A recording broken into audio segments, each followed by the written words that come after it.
Good morning gagayem kay kakapsat. Teman bisitahin natin mulak nga sili di malem. Di punupon nga nagalak. Dati kay napagtipon nga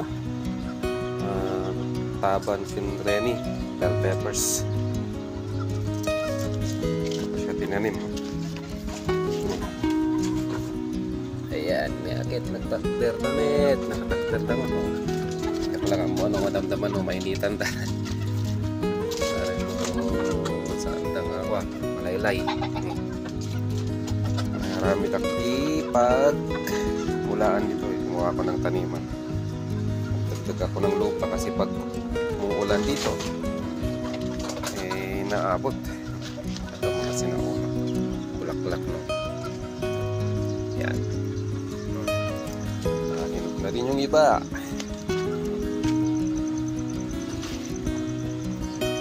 Ayan, may bunga na oh. Yan yung nauna, dyan ko kinuha yung kanpinang bini ko. May bunga pa rin hanggang ngayon. Second batch, sinayin ko sa mga sirang timba. Yan, ito namumulak-lak na naman ito. Hinog na yung mga bunga, may parang bini na naman. Ayan, ito backyard garden ko. Sana hindi malanta. Tanim rin ako ng pechay. Pechay. Lagyan ko ng apong. Para hindi masyadong expose sa araw. Lalo ang init kayo. Ito, namunga natin yung mga sigli ko dito. Ayan, ang dami. Matis. Ayan, lalaki ng bunga ng sili. Oh. Ganda ng puspong kasi halos araw-araw kong dinidiligan mga to. Ay, di papait ni nagtubudan. Papait ni napatubo.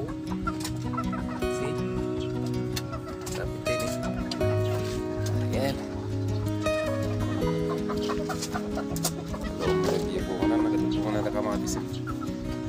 Okay, this is my backyard garden.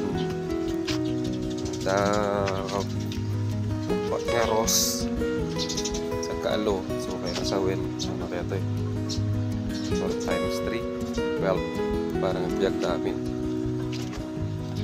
napait hindi nagkarpesan ng petpechayan. Okay, thank you for watching. Good morning, God bless us all.